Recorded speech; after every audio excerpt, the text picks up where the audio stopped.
Dandadan Season 2 Episode 4 is finally here, and you have no idea how frustrating it was to get edged by the movie like that. Watching the first 3 episodes in theaters, having it end on a volcano exploding, and then having to go home knowing it'll be 2 months before you get to see the continuation of the story. Even though I already knew what was gonna happen, it was still not pleasant having to wait through that. But we're finally here, and I am hyped! But first, welcome friends, I'm Merlin with a Y, a certain famous wizard's less talented but more attractive cousin. And I'm here to talk about the perfect escalation of bullshit that our favorite idiots have to keep dealing with. When it rains, it pours, huh? After all that work and finally killing the giant worm, Mother Nature decides to throw her hat into the ring. As much as the Keto family try to pin this on the legend and all that, it doesn't take Momo long to figure out the truth behind it. The giant worm had nothing to do with stopping the volcano. The legend was simply misinterpreted and warped over time. Which isn't the weirdest thing to happen. One of my favorite instances of these is the saying, "pull yourself up by your bootstraps." It being a sarcastic gesture, since well, you can't literally pull yourself up by the bootstraps. Nowadays, it's used by people to describe something difficult but possible. Something you could do if you aren't lazy, like them. But anyway, tangent over, back to this. More likely, the giant worm wasn't preventing the volcano from erupting.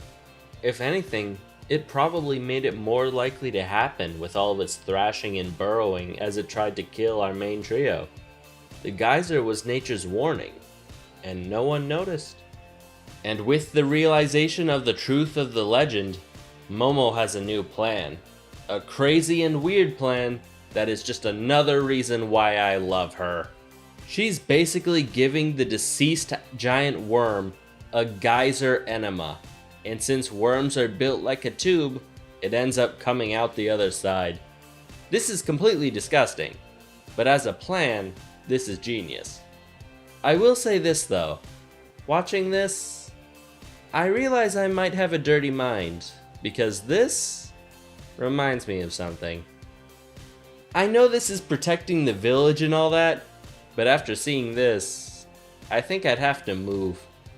Not because of the volcano, but because I could never walk through that forest again. Not after seeing that. Still though, too bad that the Keto family is trying to get in the way of Momo saving the village, showing that they only really care if they are the ones to do it. And to make matters even worse, somehow, the evil eye returned. Huh. In hindsight, it doesn't mean much if you beat him and then just leave the body alone, huh?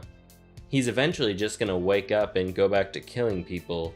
Meanwhile, Okarun is still stuck. Huh.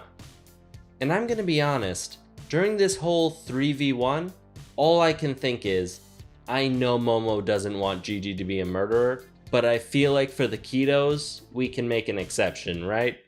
Can we all agree on that? Like, say what you will about them protecting the village, but they've done horrible things. Many of which were not for the good of the village, but for the good of them. Which honestly, knowing how scum they are, is likely the same thing to them. And the evil eye especially would be justified in killing them. And he's certainly putting in the work. They are barely keeping it together against him. They have to hit and pull each other out of the way because each kick looks like it'll break your ribs and liquefy your organs. And nothing they throw at him does anything. Evil Eye took the full power of Jennifer Lopez, and he just ate that like it was nothing. It took some elite team play just to capture him for a second, only for him to immediately break out and temporarily cripple Momo's powers. But luckily, right before Momo became a stain on the ground, she gets rescued by the man, the myth, the legend, Papa Shrimpy! Reinforcements are here, and something about looking up at Seiko from this angle is just making her hotter than usual. God damn!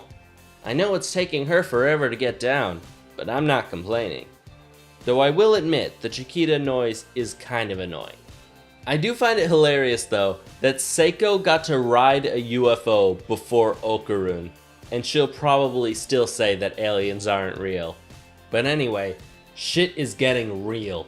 Whenever the William Tell Overture starts playing, you know Science Saru is cooking. And honestly, seeing this for the first time, I have no words. Everything from the music choice to the animation and just the way we see Taro slowly encompass the evil eye. Finally seeing it in movement, it's beautiful. It truly feels like the perfect end to this fight. Getting past friends and foes together to seal the evil eye, even if it's temporary. And it leaves Momo free to finally check up on Okarun, who, last we checked, was trapped underground after getting caught in worm goo after his fight with the evil eye. And well, when Momo gets back to the hole, there's not much really to say. I mean, look at it. Momo's face says everything. This scene is a gut punch, a masterclass.